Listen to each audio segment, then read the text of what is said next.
But how does that play into the human aspect? How does data governance really address? Because we all know that the pitfall, you can have the best security program in the world, and you can have Bob. And we're going to call him Bob for the sake of... And Bob likes to click on an email that says, hey, I'm a Nigerian prince, and I will give you $10 million. We've all gotten that email. We've all gotten that email from the Nigerian prince. Yep. How do you get Bob to stop clicking? And how does data governance play into that? Yeah, so that's another area, my role in governance is taken is we're trying to really push internal education, right? So we have a formal phishing program, right? And I'm generating the metrics behind that, right? And when we see issues, there's training, right? And in theory, it's kind of like, we roll out the phishing program, Bob clicks on something he shouldn't. There's got to be some training to Bob, right? So that he knows not to do it again. And then it's rolling out the program again and seeing, did Bob learn from the last time, right? So, I think it's kind of circular. It's kind of rolling out the phishing program, monitoring it, but then there's education and training off of it. And I think a lot of companies are spending more time on that because they recognize the weakness there, right?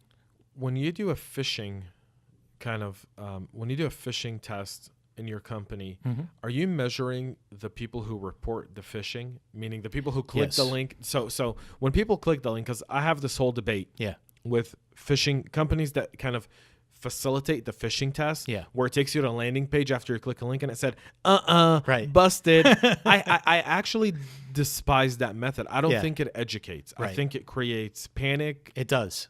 Yeah. I like the idea of take them to a website that looks like a normal website and see if they report the fact that they just clicked on a suspicious link. Because I think that's where the education really breaks down. Yeah, and we are monitoring that. So, when we send out a phishing email and hopefully, all of our employees aren't listening to this. So I hope they are. Listener push. Yeah.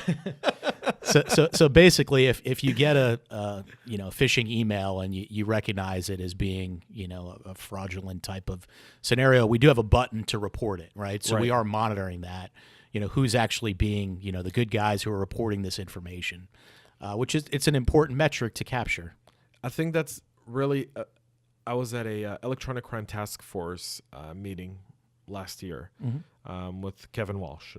And Kevin, right? Yep. Yeah. Yep. And so we got a presentation from a very big company here who I'll keep unnamed for the sake of purposes because what we went through was really kind of classified and they shared a lot of matrix with us. Yeah. But the guy who was in charge of phishing at the company essentially said, we got only 10% of our company to fall for the phishing. And he goes, that's a great metrics. He goes, I went to my bosses. I was so psyched. Right. And they go, so we're a company of, let's say, 5,000 people. So you want to tell me 500 people still click the link? Well, that's not a good number. Right. And my follow-up to that was, well, how many of those 500 actually reported the fact that they clicked on? Because the real number is if 300 right away realized that, oh, shoot, I just clicked on the bad link. Let me call the IT helpline. Let me call the help desk. Let me report it right away. What was the follow-through? Right. What was the follow-through of those people? Because that's the real number. So if it's 200 people, those 200 people need to be educated. The other 300 clicked the link, realized they made a mistake, and immediately reported it. Yeah. They don't need to go through another training. And that's a good example, James.